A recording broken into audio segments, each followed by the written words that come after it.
The voiceover highway. Good morning. Happy motivational Monday. How are you guys doing? It just occurred to me literally like 90 seconds ago that I didn't know who won the Super Bowl last night. And so I had to look it up. So congratulations to the Seahawks, I believe. Was that? Yeah. And their fans. I watched the first half of the game. We were here at the house and some of our family came over and they left at the half. And I could care less who won between the two teams. I was there for the food and for the fellowship with my family.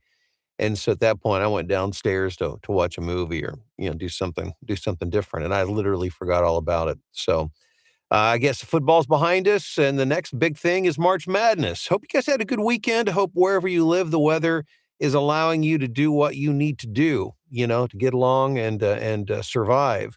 But it's good to have you here this morning. We do this every weekday at this time, so I hope you'll make it a part of your daily routine. The idea is just to share something, a tip, trick, strategy, a little motivation, something just to help you to get further down the road of voiceover success. So today I want to spend just a moment talking about the voiceover highway.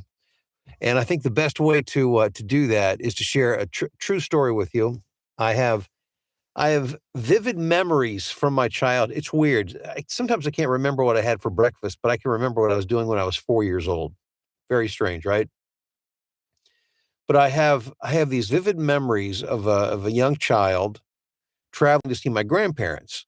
Um, Me, my sister, I have a younger sister, and my parents, we lived about 20 minutes outside of Columbus in a little town called Lancaster, Ohio.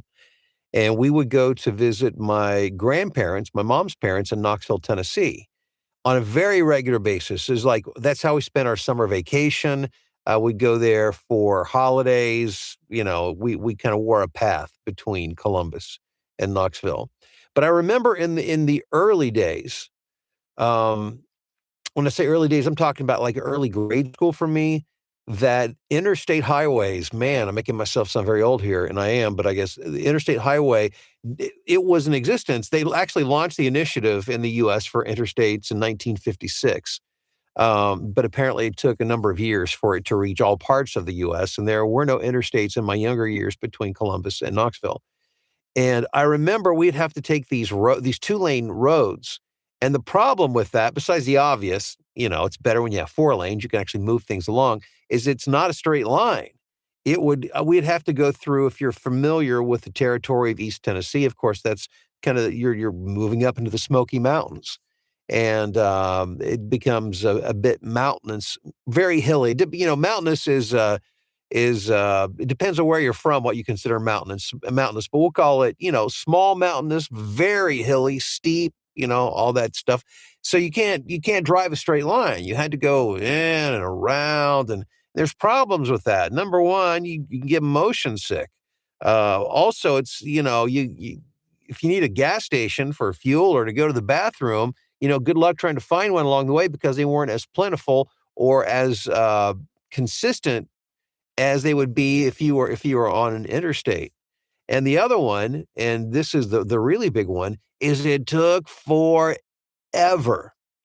There were trips that I know 12 hours, 14. I think I remember hearing my parents, if I remember correctly, and I may not, but I think I remember them talking about a 16-hour trip once.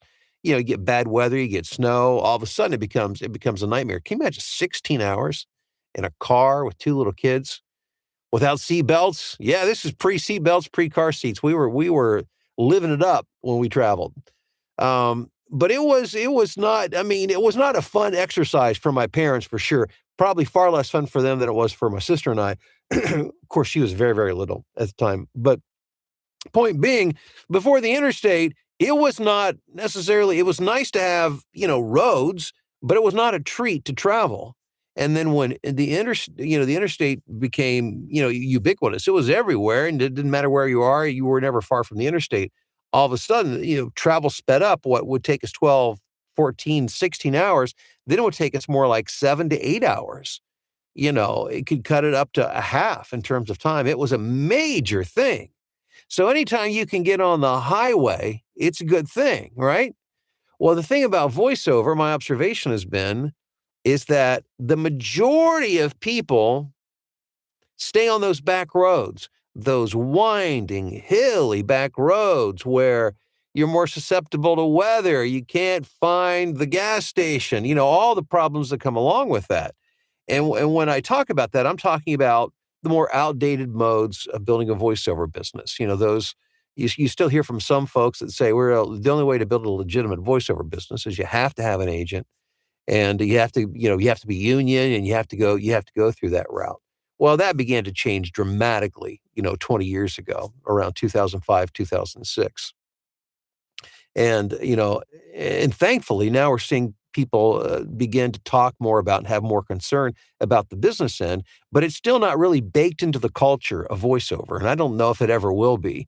And I think a lot of that reason, and I'm just kind of hypothesizing at this point, but voiceover folk are performers, we're actors. Um, we probably most of us have a deep emotional need for the approval of others. That's why, we want to hear people tell us that we're valuable, how good we are, that feedback becomes important to us. And sometimes we'll go to great lengths to make sure that we don't have to face anything other than that. We tend to lead with our emotions instead of our minds. And it can be the blessing and the curse, I think, of the performer and the actor. And unfortunately, most voiceover folk they're riding those winding hills, and it takes them maybe twice as long or more to get to where they want to go, and it can be very uncomfortable and very laborious. And most people just don't make it. They just park the car and get out and say, "I'm done with this," and they take a plane back home. But to get on the voiceover highway is to understand that voiceover is more than getting an audition and getting a job. It's about building a business and all the functions of a business that go with that. And once you understand that and you can do that, it turns this winding, hilly roadway into this straight interstate. Not that you don't have to work. Of course you have to work, but you don't have to expend nearly the amount of energy that you did. It's not nearly as emotional difficult as it is when you're doing those back roads, which may seem counterintuitive to most voice actors.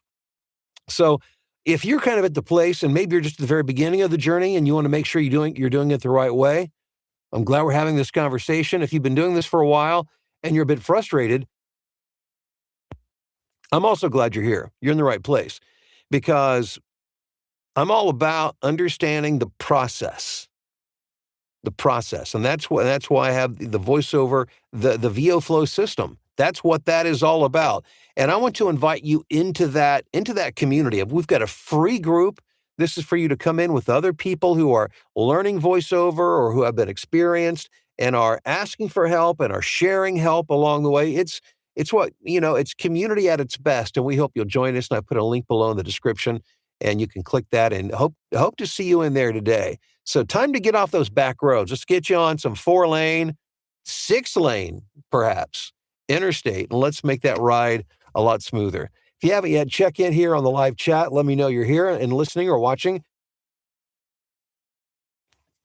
Let's see who we've got on this morning. We've got Celeste from Newark, Delaware. How you doing, Celeste? Dave, good to see you in Knoxville, of course. John, what's happening in Denver? We've got Corey in Whitehall, Wisconsin. Chip checking in this morning from Sherwood, Oregon. Excuse me, guys. Whatever I had a few weeks ago, it is hanging on for dear life. It will not let go. But we're going to keep moving forward here. Sheila, hello to you in Chicago. We've got GS in Longview, Washington, I believe. Sandra in Dallas-Fort Worth. Mandolin in Heber City, Utah. How you doing? Sandra checking in from London, Ontario.